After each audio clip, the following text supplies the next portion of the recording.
Olá, sejam bem-vindos à nossa estreia do Mundial Repórter. Hoje você confere aqui conosco. Ministro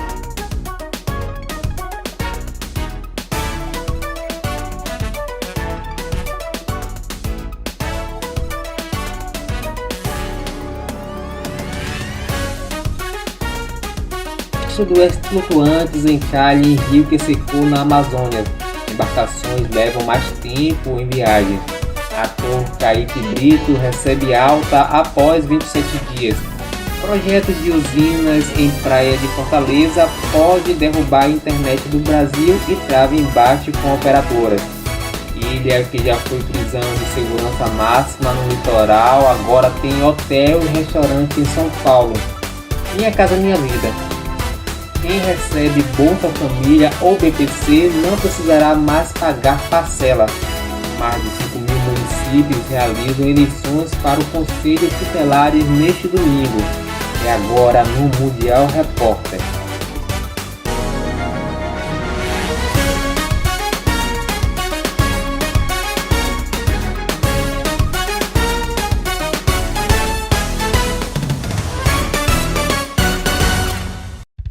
Ministro do STF vê em posse de Barroso como transição de fase mais tensa do golpismo para a consagração da democracia. Confira a reportagem de Caio Teles. Seja na posse formal no Supremo Tribunal Federal do ministro Luiz Roberto Barroso como presidente da Corte, ou na divertida festa que ocorreu em seguida, havia um entendimento uníssono entre os ministros do STF sobre, abre aspas, a fase de transição que o comando dele representa. O ministro entende que a gestão de Rosa Weber encerra o ciclo mais tenso de reação ao 8 de janeiro e que sobre Barroso inaugura-se um novo momento muito esperado, a fase 2, em que a democracia já foi salva e é preciso preservá-la olhando para frente. Isso diz muito sobre Barroso e sobre as impressões dos próprios ministros no momento mais tenso já vivido no país nas últimas décadas. Barroso tem perfil moderado, o diálogo é em reconhecendo por ouvir todas as frentes, seja o STF, seja a sociedade. É uma avaliação temporária também sobre a posse dele. A fase 1 da defesa da democracia envolveu tensas durante medidas e celeres. A reação institucional à união dos poderes desde 8 de janeiro até as primeiras condenações. Agora começa a segunda fase, descrita por ministros com etapa a não ficar só nas reações aos ataques, mas consolidar a democracia como direito e também um valor como olhar da preservação e a valorização. Há um cansaço generalizado de que ódio permeou e ainda permeia. Até em sustentações orais na tribuna do plenário do STF, os ataques criminosos à democracia. E há um entendimento entre os ministros de que as medidas mais firmes e à altura da gravidade do golpismo já foram tornadas. É hora de olhar para frente e falar da democracia como um princípio, não só como um respiro de alívio. Nesse sentido, além do diagnóstico interno corte, ministros reforçaram que, abre aspas, chegou o momento da pacificação. Para além de um discurso bonito, isso quer dizer que há sempre medidas que podem corrigir rumo sem criar animosidade. A exemplo de levar ao plenário virtual o julgamento de réus golpistas, tirando o palco do ódio e mantendo a ampla defesa sem ter o que duelar para isso. Medidas como essas devem se repetir para minimizar os episódios de discursos de ódio ao STF. Outra medida é essa, sentido de falar democracia fora da caixa da reação e do imediatismo. E é o Observatório da Democracia que funciona relacionado ao fortalecimento da democracia. A instituição é presidida pelo ex-ministro Ricardo Lewandowski, que acaba representando exatamente essa área de transição. Era ministro durante o 8 de janeiro e nos meses subsequentes em que as medidas mais imediatas eram tomadas. Fora do tribunal, continua coando a pacificação entre contato direto com seus colegas ministros e mantém diálogo permanente com eles. Um temporal fora de época alaga Nova York e governadora declara estado de emergência. Veja na minha reportagem. Uma forte tempestade fora de época inundou nesta sexta-feira a cidade de Nova York e fez o governo local declarar estado de emergência na região. Segundo o Serviço Meteorológico Nacional dos Estados Unidos, este é o segundo mês de setembro o mais chuvoso da história da cidade. As autoridades não previam a força das chuvas. Um alerta chegou a ser emitido para celulares dos residentes na cidade, mas como se tratava de um evento imprevisto, a mensagem só chegou quando muita gente já havia saído para o trabalho. A chuva alagou rapidamente parte da ilha de Manhattan, inundou as ruas e provocou o fechamento de estações de metrô. Cerca de 17 centímetros de chuva caíram em parte do Brooklyn até o meio-dia, com pelo menos um local registrando 6 milímetros em uma única hora, de acordo com autoridades meteorológicas e municipais. Os 15 centímetros de chuva que caíram no aeroporto John Kennedy superou o recorde estabelecido durante o furacão Donna em setembro de 1960, disse o Serviço Meteorológico Nacional. Voos no aeroporto LaGuardia, um dos principais da cidade, no bairro do Queens, também tiveram de ser adiados. Em um trecho da FDR Drive, uma importante artéria ao longo da zona leste de Manhattan, alguns motoristas abandonaram seus veículos. Autoridades metropolitanas de transporte que administra a ilha e o metrô e trens suburbanos chegou a pedir aos moradores da cidade mais populosa do país que ficassem em casa, se pudessem. A cidade ao redor da cidade de Nova York, como Hoboken e Nova Jersey, também sofreram inundações. Ator Kaique Brito recebe alta após 27 dias. Marcelo Marques detalha na reportagem. Kaique Brito recebe alta após 27 dias. Ator foi atropelado na madrugada do dia 2 de setembro na Avenida Lúcio Costa, na Barra da Tijuca, zona oeste do Rio, e teve politraumatismos. O ator Kaique Brito recebeu alta hospitalar nesta sexta-feira, 29. Ele foi internado no Hospital Copa d'Or desde que foi atropelado. O ator teve politrauma corporal e traumatismo craniano após o atropelamento. A alta foi informada pelo hospital, que divulgou uma nota com mais detalhes. Abre aspas. O Hospital Copa d'Or informa que o paciente Kaique Fernandes Brito, internado desde o dia 2 de setembro de 2023, vítima de politraumatismos, recebeu alta hospitalar na tarde de hoje, com lesões corrigidas com sucesso e em condições de obrigação com o processo de reabilitação em sua residência. Fecha aspas, diz o texto, contratado pelos médicos assistentes Edno Wallace e Ney Pessegueiro e pelo diretor médico Marcelo Londo. Relembrando os fatos, na madrugada do atropelamento, Kaique estava em um quiosque da Orla com amigos, entre eles o ator Bruno De Luca, quando atravessou a avenida em direção a um carro que estava parado. Na volta ao estabelecimento, ele passa por trás de outro carro estacionado e acaba sendo atropelado quando chega na pista da Avenida Lúcio Costa. Esta semana, a Polícia Civil concluiu que o motorista do aplicativo que atropelou o Kaique Brito estava abaixo da velocidade da via. De acordo com o relatório final da 16ª DP Barra da Tijuca, obtido pela TV Mundial com exclusividade, Dionis dirigiu seu veículo a uma média de 48 km por hora no momento da colisão. Ele prestou socorro imediatamente após o acidente. Um vídeo também obtido pela TV Mundial mostra de dentro do carro o momento do atropelamento. A imagem foi gravada por uma câmera que estava virada para dentro do carro, que era um Fiat Cronos, dirigido por Dionis. No registro dá para ver quando o condutor tenta desviar, mas acaba atingindo Kaique. Não é possível ver o ator no vídeo, que apenas revela a reação de Dionis e da passageira, Maria Estela Lima, ao perceber que alguém aparece correndo na frente do carro.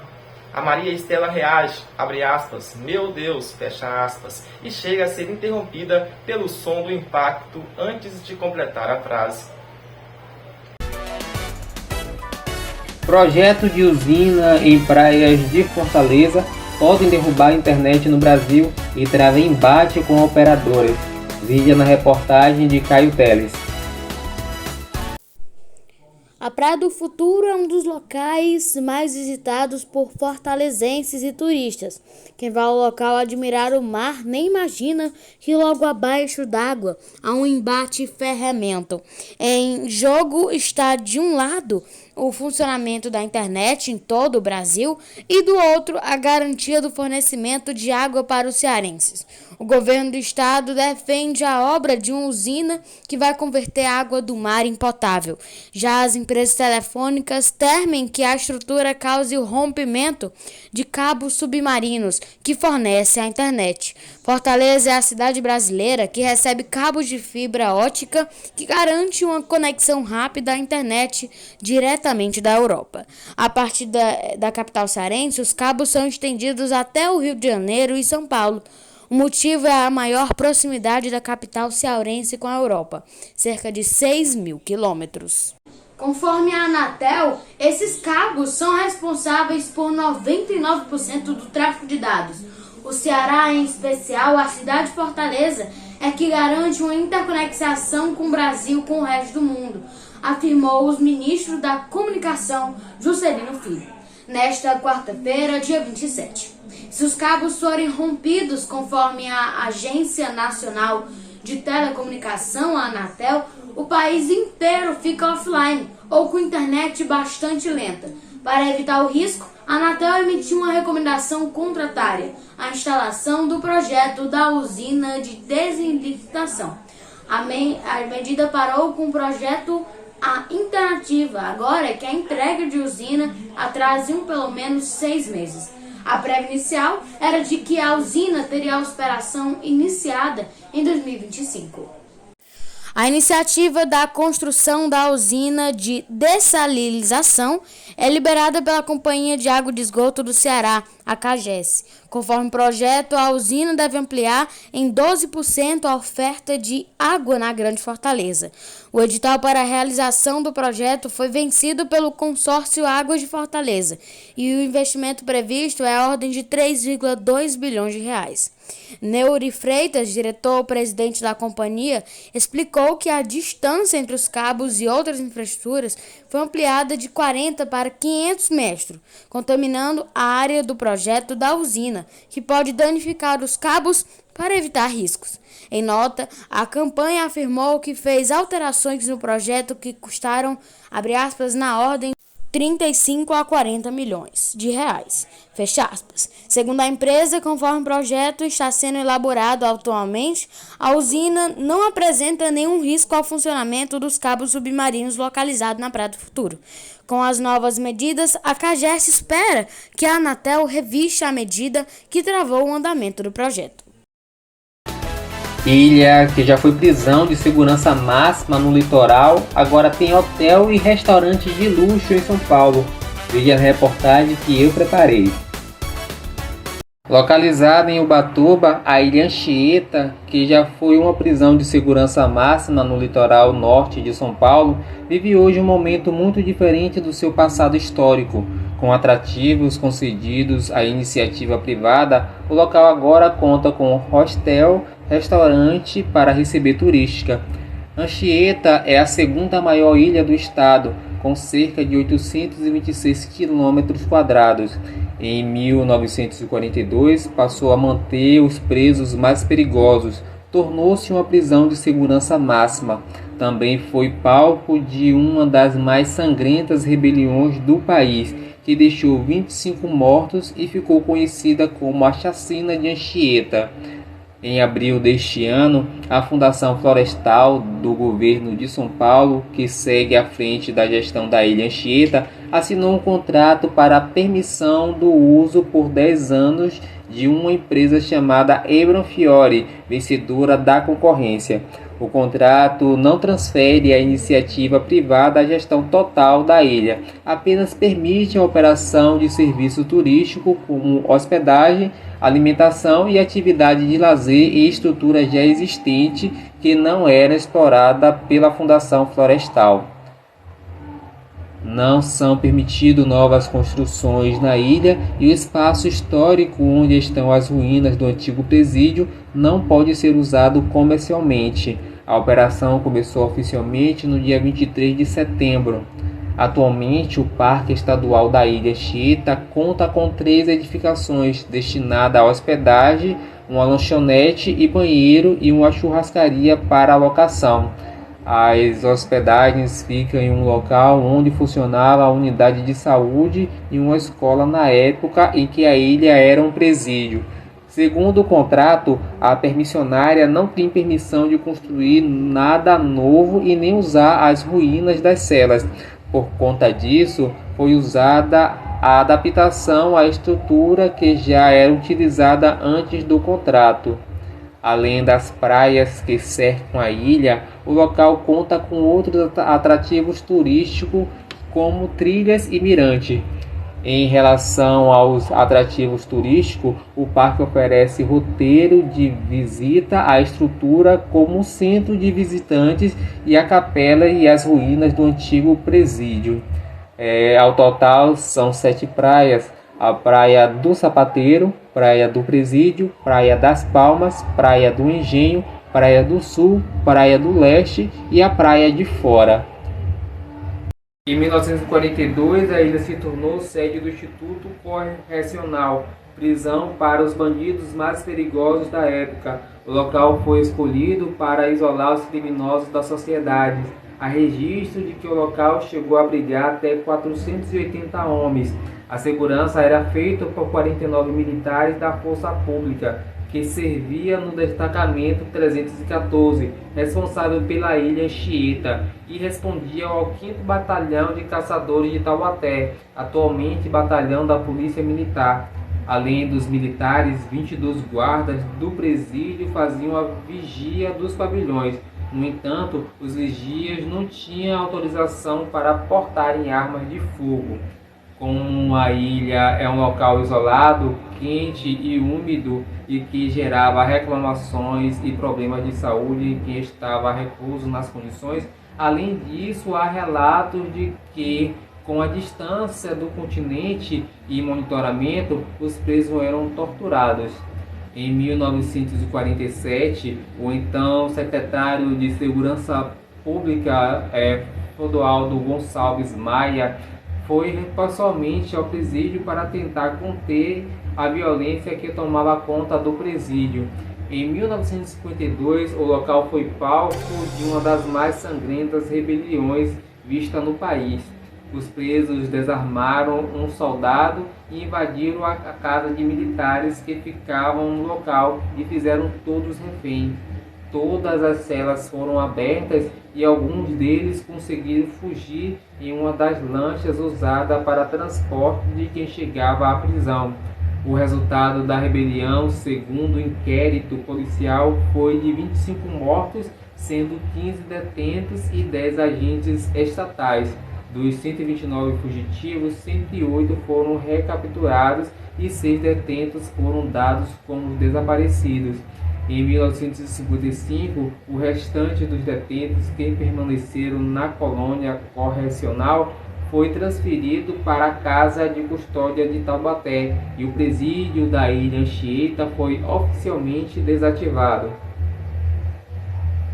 Segundo a empresa, o principal acesso é a partir do Pier do Saco da Ribeira, que fica a 8 quilômetros da ilha. O percurso leva cerca de 30 minutos. O transporte é feito por embarcações credenciadas, como escunas e lancha. Além do Saco da Ribeira, outros locais de saída são a Praia da Enseada, Praia do Itaguá, Praia do Lázaro e Praia das Toninhas. De acordo com a Fundação Florestal do Governo de São Paulo, O contrato é válido por 10 anos e funciona na modalidade permissão de uso. Isso significa que o patrimônio natural, histórico e cultural do Parque Estadual Ilha Anchieta continua sob gestão direta da Fundação Florestal e a empresa vencedora fica responsável apenas pela execução dos serviços de apoio ao ecoturismo, que é fiscalizada. Ainda segundo o governo, o contrato não permite ocupar as ruínas ou qualquer construção. O acordo prevê apenas o uso das estruturas que já eram destinadas à hospedagem e alimentação. O objetivo da permissão de uso à iniciativa privada é fomentar o turismo e fortalecer o desenvolvimento socioeconômico da região, gerando renda e emprego. O projeto valorizará ainda a produção à mão de obra local, uma vez que a empresa terá que contratar 70% de colaboradores residentes em Ubatuba ou Caraguatatuba e priorizar a comercialização de pescadores e frutos do mar obtido de pesca artesanal do local. Mais de 5.000 municípios realizam eleições para conselhos tutelares no domingo de hoje. Marcelo Marques fala mais sobre.